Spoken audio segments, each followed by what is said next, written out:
ਹਾਂਜੀ ਗਾइस, ਕੀ ਹਾਲ ਹੈ ਸਾਰਿਆਂ ਦੇ। ਉਮੀਦ ਕਰਦਾ ਹਾਂ ਸਾਰੇ ਬੱਚੇ ਬਹੁਤ ਵਧੀਆ ਹੋਣਗੇ ਤੇ ਤੁਹਾਡੇ ਆਉਣ ਵਾਲੇ ਐਗਜ਼ਾਮ ਦੀਆਂ ਤਿਆਰੀਆਂ ਬਹੁਤ ਵਧੀਆ ਚੱਲ ਰਹੀ ਹੋਵੇਗੀ।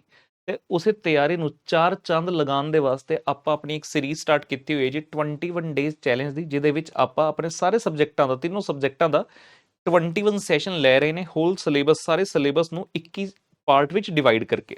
ਤੇ ਕਈ ਸਾਰੇ ਸੈਸ਼ਨ ਅੱਜ ਤੱਕ ਆਪਾਂ ਲਾ ਚੁੱਕੇ ਹਾਂ ਤੇ ਅੱਜ ਅਗਲੇ ਸੈਸ਼ਨ ਦੀ ਬਾਰੀ ਹੈਗੀ ਹੈ। ਥੰਬਨੇਲ ਤੋਂ ਤੁਸੀਂ ਪਛਾਣ ਹੀ ਲਿਆ ਹੋਣਾ ਵੀ ਕਿਹੜਾ ਸੈਸ਼ਨ ਅੱਜ ਹੋਣ ਵਾਲਾ। ਲੇਕਿਨ ਇਸ ਤੋਂ ਪਹਿਲਾਂ ਆਪਾਂ ਅੱਜ ਦਾ ਸੈਸ਼ਨ ਸਟਾਰਟ ਕਰੀਏ। ਪੁੱਤਰ ਵੀਡੀਓ ਨੂੰ ਲਾਈਕ ਕਰ ਦਿਓ ਤੇ ਆਪਣੇ ਫਰੈਂਡਸ ਜੂਨੀਅਰਸ ਵਗੈਰਾ ਨਾਲ ਸ਼ੇਅਰ ਕਰ ਦਿਓ ਵੀ ਭਾਈ ਰਾਹੁਲ ਸਰ ਦੇ ਸੈਸ਼ਨ ਚੱਲ ਰਹੇ ਹੈ, ਉੱਥੇ ਜਾ ਕੇ ਹਾਜ਼ਰੀ ਲਾਓ ਤੇ ਐਗਜ਼ਾਮ ਵਿੱਚ ਤੁਹਾਡਾ ਕੌਨਫੀਡੈਂਸ ਬਹੁਤ ਵੱਧ ਜਾਣਾ ਹੈ।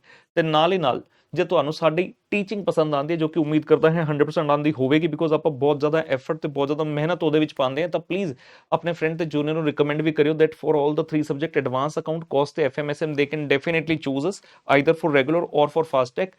they will be so happy and exam में बढ़िया मार्क्स लेकर आएंगे। हाँ जी, चैनल को होपफुली आप सब्सक्राइब कर चुके हो एंड टेलीग्राम चैनल से नोट्स आपने आज के सेशन के ले लिए हैं। आज हम एफएमएसएम का सेशन नंबर करने वाले हैं जी 11, जहां पर रेशो एनालिसिस चैप्टर की बात उत्तर करने वाले हैं। तो आइए मित्रों, मैं आपको लेकर चलता हूं अपने साथ आज के सेशन पर। 21 डेज चैलेंज के अंतर्गत आज एफएमएसएम का डे नंबर 11 हम कर रहे हैं, where we are going to talk about the ratio analysis. तो हम कहते हैं जब भी फाइनेंशियल कोई डाटा होता है उसको और बेहतर तरीके से समझने के लिए, rather than plain reading of the values, हम उसको क्यों ना रेशियो में जो है कन्वर्ट कर ले। रेशियो का मतलब होता है जब आप दो वेरिएबल को लेकर पी अपॉन क्यू की फॉर्म में डाल देते हो और उन दो वेरिएबल का रिलेशन जज करते हो, हम कहते हैं हमने रेशियो बना ली, राइट। तो उसी तरह से हम यहां पर बातचीत करने वाले हैं कि कौन कौन सी रेशियोज महत्वपूर्ण है, किस किस सिनेरियो में किस किस प्रकार की रेशियो का प्रयोग किया जाता है, और फिर एग्जाम में जो बिल्कुल एक जबरदस्त टाइप का क्वेश्चन आता है वो भी मैं आपको करवाऊंगा। कम ऑन पुत्र। तो हमारे सामने पहले आ रहा है क्वेश्चन, कहता है जी explain the important ratios that would be used in each of the following situation. तो तरह तरह की सिचुएशन है, हमें ये सोचना है कि कौन सी रेशियोज का प्रयोग किया जाएगा। तो पहला भाग कहता जी, a bank is approached by a company for a loan of ₹50 lakh for working capital purposes. तो एक कंपनी ने बैंक को अप्रोच किया, कहते जी 50 लाख रुपए का लोन लेना है, लेकिन किस पर्पस के लिए? वर्किंग कैपिटल मतलब शॉर्ट टर्म के लिए। तो कहते हैं बताओ यार, जो बैंक है कंपनी को लोन देने से पहले कौन सी रेशियोज देखेगा? ऑब्वियसली बात है, वर्किंग कैपिटल पर्पस जैसे ही बोला तो आपको समझ जाना चाहिए कि शॉर्ट टर्म सॉल्वेंसी की बात हो रही है। तो बैंक देखेगा दो रेशियोज मेनली, करंट रेशियो और क्विक रेशियो, जो कि यूज की जाती है टू जज द शॉर्ट टर्म सॉल्वेंसी। ये लीजिए, इसका उत्तर भी हम देख लेते हैं। ये लीजिए जी, तो शॉर्ट टर्म सॉल्वेंसी में करंट रेशो और क्विक रेशो मेनली जो है बैंक आपकी देखना चाहेगा। सेकंड भाग बेटा बोलता है question, a long term creditor is interested in determining weather his claim is adequately secured. तो किसी पर्सन ने हमारी कंपनी को पैसा दिया हुआ है, लेकिन ये नॉर्मल क्रेडिटर नहीं है, लॉन्ग टर्म क्रेडिटर, मतलब इसने या तो हमें लोन दे रखे हैं या फिर हमारी कंपनी के डिबेंचर ले रखे हैं। तो कहता है वो देखना चाहते हैं कि उसका क्लेम सिक्योर है कि नहीं है, क्या उसका पैसा जो है एडिक्वेटली सिक्योर है। तो वो कौन सी रेशियोज देखेगा? कवरेज रेशो, जिसमें मेनली दो रेशियोज आते हैं, one is interest coverage ratio and the other is date service coverage ratio. जिसने पहले से पैसा दिया है, अगर वो जज करना चाहते हैं कि उसका पैसा सिक्योर है कि नहीं, तो वो कवरेज रेशो का इस्तेमाल करता है। Interest coverage for seeing the interest and debt service coverage, कि उसका जो इंस्टॉलमेंट का अमाउंट है that is principal plus interest, क्या वो सिक्योर है या नहीं है। उसके बाद तीसरा केस कहते हैं जी, एक शेयर होल्डर है who is examining his portfolio and to decide whether he should hold और sell his holding in the company. तो पहले से ही शेयर होल्डर है, उसे सोचना है कि होल्ड करके रखे या अभी बेच दे। तो वो शेयर होल्डर कौन कौन सी रेशो देखेगा? तो वो देखने में इंटरेस्टेड होगा प्रॉफिटेबिलिटी रेशियोज एक्सेट्रा, उसको रिटर्न ऑन इक्विटी कितना आ रहा है, रिटर्न ऑन नेटवर्थ कितना आ रहा है, उसका ईपीएस कितना है, डीपीएस कितना है, अर्निंग यील्ड कितना है, डिविडेंड यील्ड कितना है। ऐसे रेशियोज के बेस पर बेटा शेयर होल्डर जज करेगा। तो प्रॉफिटेबिलिटी रेशियोज जिसमें मेनली आगे return on equity and return on net worth, और मार्केट टेस्ट रेशियो जिसमें ईपीएस डीपीएस मतलब अर्निंग पर शेयर और डिविडेंड पर शेयर, और earning yield ratio and dividend yield ratio, ये वाली रेशियोज को वो चेक करेगा और उसके बेस पर अपना पुत्र डिसीजन लेगा। अंतिम केस के अंदर जी, finance manager is interested to know the effectiveness with which a firm uses the available resources. तो कंपनी के मैनेजर हैं फाइनेंस के, देखना चाह रहे हैं कि जो भी रिसोर्सेज हमारे पास हैं हम उनको कितनी इफेक्टिवनेस से यूज कर रहे हैं। तो इसके लिए यूज होता है एक्टिविटी रेशियोज का, जिसको टर्नओवर रेशियोज भी कहा जाता है। जैसे कि फिक्स्ड एसेट टर्नओवर रेशियो, यानी कि कितने रुपए के फिक्स्ड एसेट लगाकर हमने कितने रुपए की सेल कमाई। टोटल एसेट टर्नओवर रेशियो, मैंने इतने रुपए के एसेट लगाकर कितने रुपए का टर्नओवर किया। तो ऐसा रेशियोज जो है finance manager will be interested. ये देखिए जी नंबर 4, आप इनको activity ratio, turnover ratio, efficiency ratios कह सकते हैं। Total asset turnover ratio, fixed asset turnover ratio, current asset turnover and working capital turnover ratio. तो ये मेनली रेशियोज आप जो इसमें यूज करेंगे। ठीक है, उसके बाद बढ़ते हैं जी प्रश्न नंबर 2 पर, जो कि एग्जाम में बड़े मार्क्स का क्वेश्चन जो है आता है। फ्रॉम द फॉलोइंग इन्फॉर्मेशन पुत्र क्वेश्चन के अंदर find out the missing figures and rewrite the balance sheet of Mukesh enterprise. अच्छा जी, तो ये बैलेंस शीट दी है, इक्विटी नहीं पता, रिजर्व नहीं पता, लॉन्ग टर्म लोन पता है, बैंक ओवरड्राफ्ट पता है, क्रेडिटर्स नहीं पता, राइट साइड पर ना फिक्स्ड एसेट पता, ना डेप्रिसिएशन एक्यूमुलेटेड फिक्स्ड एसेट का डब्ल्यूडीवी, स्टॉक, डेटर, कैश। तो क्वेश्चन ने जब फॉर्मेट दे दिया, इसका सीधा सा मतलब है कि हमें सिर्फ इन्हीं वैल्यूज को निकालने की तरफ ध्यान देना और रीराइट कर देनी है बैलेंस शीट। क्वेश्चन में चलते हैं, देखते हैं क्या क्या इन्फॉर्मेशन दिया है। कहता है जी करंट रेशो 2:1 है, एसिड टेस्ट रेशो यानी कि क्विक रेशो 3:2 है, इतनी बात क्लियर है। रिजर्व्स एंड सरप्लस जो है वो 20% ऑफ कैपिटल है, लेकिन क्या हमारे पास कैपिटल है? नहीं है। अगर कैपिटल आ जाता तो इसका 20% करके हम रिजर्व एंड सरप्लस निकाल लेते। क्वेश्चन के अंदर जी जो लॉन्ग टर्म डेट है ना, दैट इज 45% नेटवर्थ, तो ये हमारा स्टार्टिंग पॉइंट हो सकता है, क्योंकि लॉन्ग टर्म डेट क्वेश्चन में हमें दिया हुआ है 6,75,000। अब जैसे ही इस रेशो में भरते हो तो आपके पास नेटवर्थ आ जाएगी, और नेटवर्थ के अंदर दो चीजें होती हैं, इक्विटी और रिजर्व। तो रिजर्व कितना है? 20% ऑफ इक्विटी, तो नेटवर्थ यहां से आ गया, उसकी इमीडिएटली बाद आपका इक्विटी शेयर भी आ जाएगा कैपिटल, और रिजर्व एंड सरप्लस भी आ जाएगा। ठीक है, और देखते हैं क्वेश्चन है जी स्टॉक टर्नओवर वेलोसिटी 1.5 महीना है। स्टॉक टर्नओवर वेलोसिटी 1.5 महीना मतलब ये आपका टर्नओवर रेशो नहीं है, स्टॉक होल्डिंग पीरियड है। और हम जानते हैं अगर हम इसको 12 से डिवाइड कर दें 8, ये आपका बनेगा stock turnover ratio which is COGS upon average stock. Similarly receivable turnover velocity question कहता है 2 महीने है। रिसीवेबल टर्नओवर वेलोसिटी, ये भी टर्नओवर रेशो नहीं है, टाइम पीरियड में दिया मतलब एवरेज कलेक्शन पीरियड है। तो आप 12/2 करेंगे, 6 आएगा, ये क्या बनेगा? डेटर टर्नओवर रेशो, जिसका फॉर्मूला होता है net credit sale upon average receivable. और क्वेश्चन साथ में कह रहे हैं भैया जो क्लोजिंग रिसीवेबल है ना उसी को एवरेज मान लेना। ठीक हो गई बात। जीपी रेशो कितने है पुत्र क्वेश्चन के अंदर? जी 20%, और सेल्स है 21 लाख रुपए, तो सेल 21 लाख में से 20% माइनस किया, सीओजीएस आ गया। तो हमें स्टॉक टर्नओवर रेशो में जो न्यूमरेटर चाहिए था वो मिल गया, सीओजीएस। ठीक है ना। और सेल्स के ब्रैकेट में बोलता है क्वेश्चन 25% सेल कैश है, बैलेंस ऑन क्रेडिट, यानी कि 75% क्रेडिट सेल है।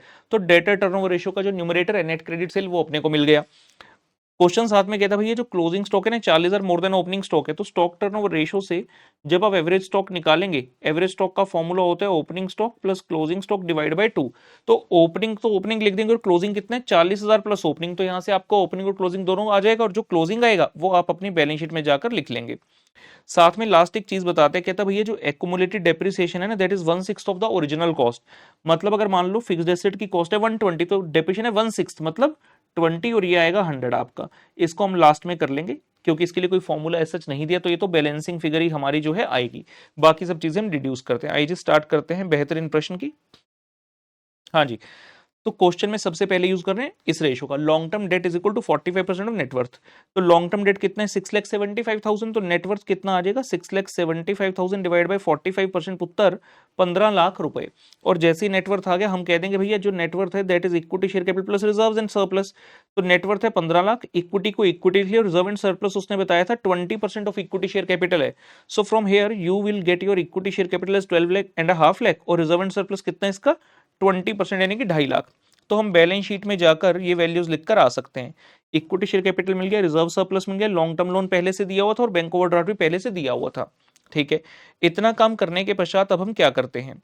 अब हम नेक्स्ट चीज पर चलते हैं। क्वेश्चन में हमें सेल्स का डाटा दिया, तो यहां से डिड्यूस करते हैं। सेल्स 21 लाख, जीपी 20%, 20% का मतलब 4,20,000 हो गया। और सीओजीएस होता है जी सेल्स माइनस जीपी, तो 21 लाख में से 4,20 माइनस किया, सीओजीएस आ गया 16,80,000 रुपए। सिमिलरली हम यहां पर बात कर सकते हैं रिसीवेबल टर्नओवर वेलोसिटी की। 2 महीने दी थी, और मैंने क्या बोला? टर्नओवर वेलोसिटी का मतलब 12 month divide by turnover ratio. तो यहां से टर्नओवर रेशो आ गया जी 12 डिवाइड बाय 2 यानी कि 6 टाइम। और टर्नओवर रेशो का फॉर्मूला क्या होता है? Net credit sale upon average receivable. Turnover ratio 6 है, क्रेडिट सेल कितनी है? टोटल सेल का 75% कर लिया, और यहां से पुत्र आपके एवरेज रिसीवेबल आ गए 260 टू 500। क्वेश्चन ने स्पेसिफिकली बोला था कि भाई जो भी तुम्हारे एवरेज रिसीवेबल होंगे ना उसी को क्लोजिंग मान लेना। तो हम बैलेंस शीट में जाकर रिसीवेबल के सामने 2,62,500 इजिली लिख सकते हैं। ठीक है, यहां तक ओके हो गया। उसके बाद आते हैं जी स्टॉक टर्नओवर वेलोसिटी का फॉर्मूला दिया हुआ है 1.5 महीना, हमें गिवन है वैल्यू 1.5 महीना, और वेलोसिटी का फॉर्मूला होता है 12 month divide by stock turnover ratio. So from here stock turnover ratio is 12 divide by 1.5, तो ये आ गया 8 टाइम। और इसका फॉर्मूला होता है स्टॉक टर्नओवर रेशियो का COGS divide by average stock. तो यहाँ हमने भर लिया 8, जो यहाँ से निकाला, तो सीओजीएस हमने निकाला हुआ है सेल माइनस जीपी करते 16,80,000 divide by average stock. From here पुत्र you can easily find out average stock is 2,10,000। लेकिन जो एवरेज स्टॉक है वो क्लोजिंग नहीं है। क्वेश्चन ने स्पेसिफिकली बोला कि हमारा जो क्लोजिंग स्टॉक है ना that is 40,000 more than opening stock. तो अब ओपनिंग स्टॉक का फॉर्मूला लगा दो एवरेज स्टॉक का, sorry, opening plus closing divide by 2। आपका एवरेज स्टॉक है 2,10,000, ओपनिंग को ओपनिंग लिखा रहने दो और क्लोजिंग को लिख दो ओपनिंग प्लस 40,000। यहां से आप कंप्यूट करेंगे तो आपका ओपनिंग स्टॉक आ जाएगा जी 1,90,000 और पुत्र क्लोजिंग स्टॉक आ जाएगा आपका 2,30,000 रुपए। ये जो क्लोजिंग स्टॉक आ गया ओपनिंग में 40 ऐड करके इस वैल्यू को हम बैलेंस शीट में जाकर लिख देंगे कि ये हमारी क्लोजिंग स्टॉक की वैल्यू भी आ गई जी 2,30,000। तो काफी सारी वैल्यूज एक एक करते हुए निकलती जा रही हैं। रेशियो एनालिसिस का एक बढ़िया क्वेश्चन ऐसा ही दिखता है। उसके बाद क्वेश्चन ने बोला था भैया हमारी करंट रेशियो 2:1 है, मतलब current asset divide by current liability. Current asset के अंदर बैलेंस शीट देखकर हमें पता है कि इसमें तीन चीजें, स्टॉक है, डेटर है, कैश है, और करंट लायबिलिटी में दो आइटम है, बैंक ओवरड्राफ्ट और क्रेडिटर। स्टॉक हमें पता है, डेटर्स हमें पता है, कैश हमें नहीं पता, ड्राफ्ट पता है, क्रेडिटर्स नहीं पता। तो यहां से हमने कैश और क्रेडिटर की टर्म्स में एक इक्वेशन बना ली, cash is equal to 2 time creditor minus 370 to 500। ना मेरे पास कैश है अभी, ना मेरे पास क्रेडिटर, इसलिए हम इसमें आगे कुछ नहीं कर सकते।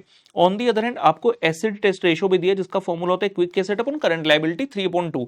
आप चाहें तो कई बार करंट लायबिलिटी के नीचे क्विक लायबिलिटी भी यूज कर सकते हैं, लेकिन पॉपुलरली इंस्टीट्यूट करंट लायबिलिटी करता है तो हम छेड़छाड़ नहीं कर रहे। क्विक एसेट में क्या बोला गया, क्विक एसेट में कौन से आपके करंट एसेट आएंगे, स्टॉक छोड़कर बाकी के सारे आ जाएंगे। बेसिकली जितने भी करंट एसेट होते हैं उसमें से स्टॉक और प्रीपेड छोड़ दो तो बाकी सभी आपके क्विक एसेट होते हैं। तो हमारे इस क्वेश्चन के हिसाब से डेटर और कैश आ गए और करंट लायबिलिटी में बैंक ओवरड्राफ्ट और क्रेडिटर की वैल्यू 3/2। डेटर की वैल्यू डाल ली, ड्राफ्ट की वैल्यू डाल ली, कैश और क्रेडिटर हमें नहीं पता, तो यहां से भी आपने एक इक्वेशन बना ली कैश और क्रेडिटर की फॉर्म में। अब आप ये वाली जो कैश की वैल्यू है इसको इस इक्वेशन में पुट कर दो तो आप यहां से इजीली क्रेडिटर्स निकाल पाएंगे। तो क्रेडिटर्स आ जाएंगे 4 लाख और कैश भी आपका निकल जाएगा, दोनों में से इक्वेशन 1 या 2 किसी में भी पुट कर देना, 427,500।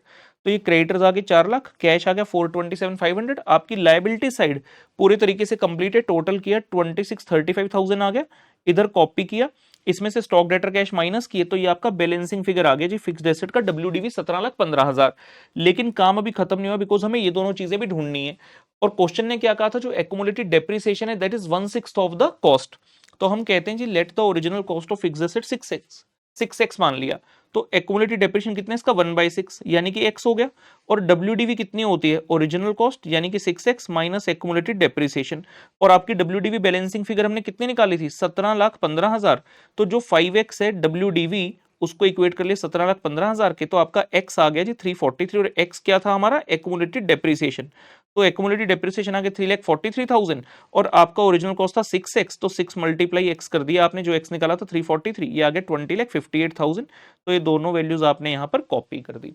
तो इस तरीके से इस प्रश्न का उत्तर होगा अंत। बहुत ही बढ़िया क्वेश्चन।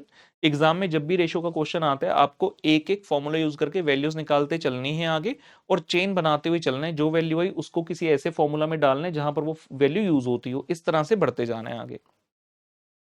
ठीक है, we have got some multiple choice questions as well, let us see that. प्रश्न नंबर 3 कहता जी long term solvency is indicated by, कुछ ऑप्शंस हैं, debt equity, current, operating and net profit. Obviously ये तो शॉर्ट टर्म सॉल्वेंसी और ये तो सॉल्वेंसी की रेशियोज है ही नहीं, तो प्रॉफिटेबिलिटी है।